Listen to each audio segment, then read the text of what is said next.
What, an episode on time or maybe a little early? Well, technically, the previous episode was multiple days late, so either way, your takeaway might be that my hours are screwed up from trying to inch my way out of pandemic brain and back to real life, or drinking too much. Or not enough. Anyway, it's possible that we'll have room for another this week because some of this is taken from stuff that got excised from an earlier piece anyway, so yeah, for timeliness sake, we're coming up on the penultimate episode of Falcon and the Winter Soldier this week, which is now teasing a guest star that fans are going to make a big deal of, supposedly, which one assumes this time they know better than to let sit as just a clever joke about dual roles, because people who watch these shows for Easter eggs instead of storytelling take themselves much too seriously to be doing either thing in relation to the show about Wings Guy and Robot Arm Man trying to get a shield back from wrong flag person. Now, this is a big speculation with possible spoilers episode, and I know a lot of people sometimes get annoyed with that because they're trying to stay spoiler-free, so it's an episode they feel they can't watch right away. So I want to do those folks a solid and tell an amusing brief story and answer the actual thesis part that doesn't need to have spoilers here at the front rather than at the back, and also because the thesis is, I know, might seem like a major cop-out to be doing a spoiler speculation post when I recently got done speaking against making coverage of these all about clues and lists and Easter egg mystery boxes instead of narrative and character stuff. That's fair. In my defense, I wouldn't feel compelled to do it if the various possibilities involved weren't at least interesting in a here's the thing about this character, plot device, and or storyline that's kind of oddly compelling in addition to maybe there'll be a thing sense. So wacky, almost definitely not even an accidental spoiler for the people who really want to avoid spoiler stuff but still wanted to watch an episode. Comics are weird! Story time. Ooh. Let us begin. At least part of this mystery reveal probably involves the still unknown identity as of this writing of the Power Broker, i.e. the person dealing out the bootleg super soldier serum and thus fighting all the different factions whose identities are less secret, at least to us. So, fun thing, part of the reason you can be pretty sure this isn't the same basic person from the comics Power Broker, apart from that Jamie Foxx, Joseph Gordon-Levitt Netflix movie from over the summer you already forgot about, already kind of doing the names filed off version of that, well, even though the original Power Broker himself is sort of a dull guy occasionally with nifty robot suit as a character, his existence in the comics continuity is one of the most prominent recurring pieces of a weird narrative tangent that causes the events and characters of, I shit you not, Arthur C. Clarke's 2001 A Space Odyssey to canonically take place in the continuity of the Marvel Comics universe. For real. And do I even need to say that this was a Jack Kirby thing? No. No. No. No. No. No. No. No. No. No. No. See, when Kirby came back to Marvel for a stint in the late 70s, they pretty much let him have whatever he asked for and jump onto big, unusual projects, one of which was to produce a big, splashy, prestige, treasury graphic novel format adaptation of 2001, a version that would not be restricted to adhering exclusively to either the film or novel in terms of aesthetics or plot details. As you can probably guess, Marvel's 2001 by Jack Kirby is really weird, really cool, and really different in execution from anything anyone else ever did with 2001. If you get an opportunity, check this one out. Also, he had so many different ideas that since Marvel's license to use the 2001 branding and details didn't expire right off with the Treasury, they just let him keep his version of the story going into a short-lived monthly comic, an anthology-style series where the monolith from 2001 is depicted visiting other civilizations on other worlds and other timelines, causing dramatic shifts in their evolution after being seen or interacted with by individual beings, as in the film and novel, with humanity.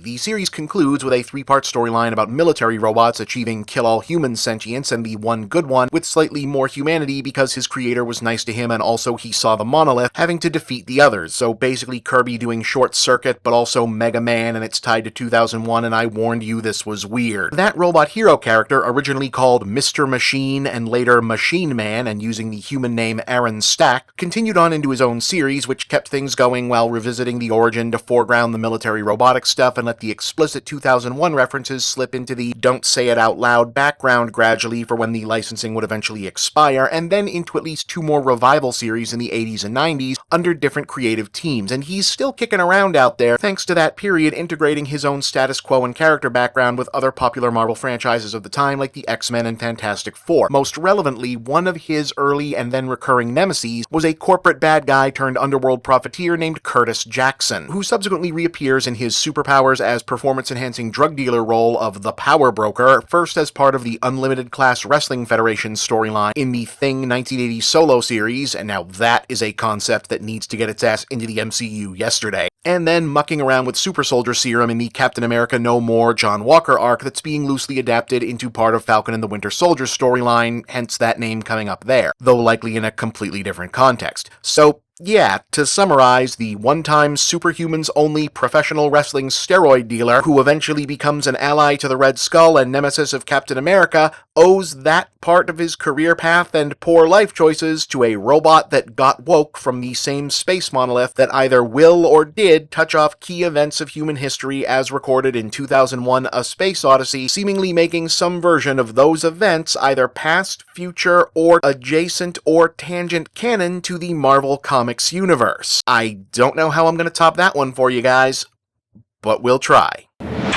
Okay, now bring on the speculation and possible spoilers. If you want to guess for who this supposed guest star is going to be, the showrunner has said it's a grounded character who is from the comics, hasn't appeared in a Marvel Cinematic Universe project yet, and isn't scheduled to be in any films in the near future, scheduled that is, but that he'd like to see them partnered with someone like maybe Thor. To me, those details and the fact that you can probably split a hair between films and streaming TV as two different things, and the fact that it looks like any plausible endpoint for this series in particular is going to leave a bunch of matter for the court's legal business to be hashed out over, just everything anyone has ever done or brought to light points to the likely candidate being Tatiana Maslany making her first appearance as Jennifer Walters, aka the She-Hulk, especially since she doesn't actually have to reveal herself as or technically be the She-Hulk yet for this to still count. Now, could it be other people? Sure, it could be anybody. I mentioned before there was a logical place in this story already for Adam Brashear, the Blue Marvel, but he's not exactly grounded. The specific mention of Thor might be a clue that it's a reimagined version of Thunderstrike, who was an otherwise regular guy who took over for Thor for a while in the 90s and then became his own guy with Thorish powers and weaponry. I'm Thor. You're Thor? Well, it hurts.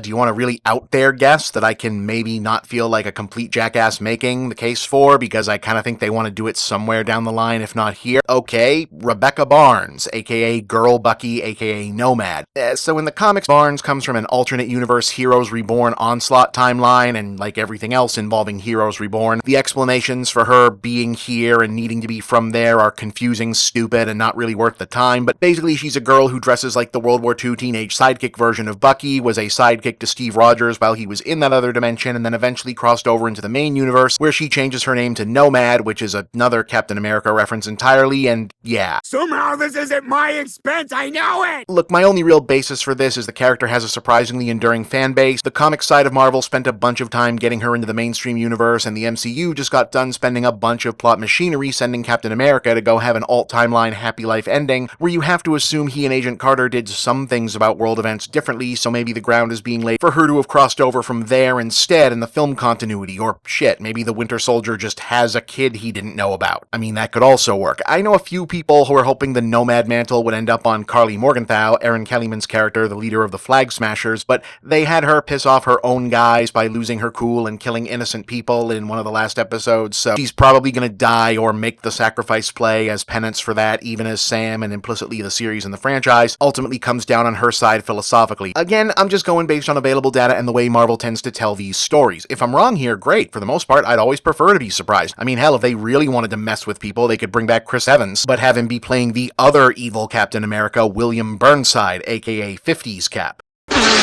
See, the story everyone knows about Captain America getting frozen towards the end of World War II and waking up in the present, having not physically aged from the comics and then into the movies and most of the other adaptations, that was actually one of Marvel's earliest retcons. Originally, they kept publishing Captain America comics after World War II into the late 40s and mid-50s, and the post-war Cap stories shifted from Nazi fighting, pulp adventure, to domestic crime fighting, and even like horror monster stories for a while, as it and the rest of the superhero genre struggled to stay popular, and at one point, they even rebranded it into a much more explicitly propagandistic hero who beats you up for not being American enough format as Captain America, the Commie Smasher. Norm here's a communist.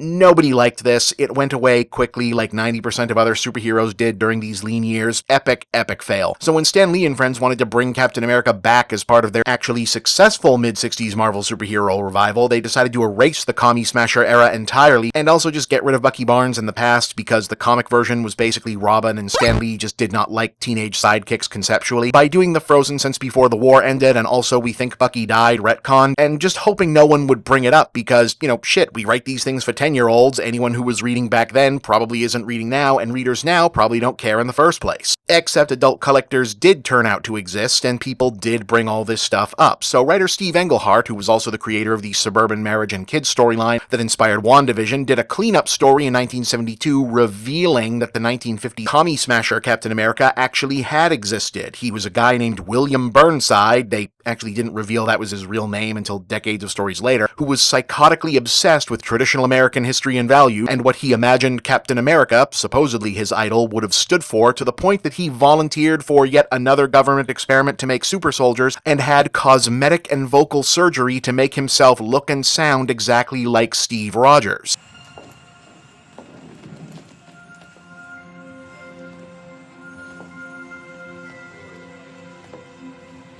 You've got to be kidding. Now, unsurprisingly, given the obvious psychopath who just wants to beat the shit out of anyone un-American, superhuman strength turns out to be a bad idea, so they had to put that guy in suspended animation until he breaks out and fights the real Captain America in the then-present 1970s, and then several more times after that as a Red Skull and/or Hydra-affiliated white supremacist hate group leader and a major plot point in the post-Civil War Death of Captain America arc. So probably not something they're gonna do, because I feel like people would hate that, but, you know, maybe. Oh, the cameo is also probably not some version of the Power Broker is actually the leader, the Power Broker is anybody from Agents of S.H.I.E.L.D., the Power Broker is actually someone from Jessica Jones when it was doing a very similar storyline to this. The Power Broker is probably Sharon Carter.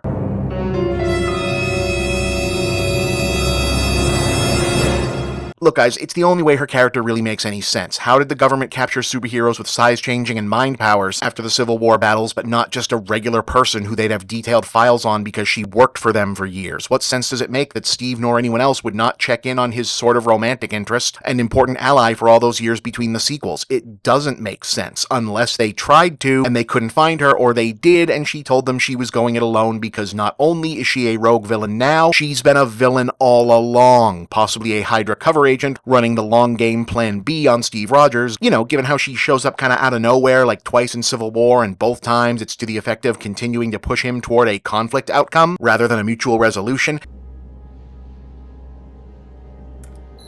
I'm not here to judge you. I just want to ask you a few questions. It makes a lot of sense. It gives her a reason to be in the show. It fits the general trust no one spy thriller vibe. To me, that makes sense. And as to what her long-term game would be if so, I mean, I have no idea. I didn't write the thing. But remember, the MCU technically doesn't have a main reality version of Madame Hydra yet. And also, both Wolfgang von Strucker and the Red Skull have daughters, traditionally in the comics, who are in the family business. And while yes, I was a contributing writer on the Film Theory episode that mentioned this possibility before, and I've brought it up elsewhere otherwise, I can't take credit for originating this one. People have been thinking Sharon is evil maybe for a while, and hell, Nando's channel had it back in 2017 even. Will any of this come true? I guess we'll find out in a few days. And either way, once again, remember, it's not the destination, it's a journey. Technically, it's a TV show, but you know what I mean. I'm Bob, and that's the big picture.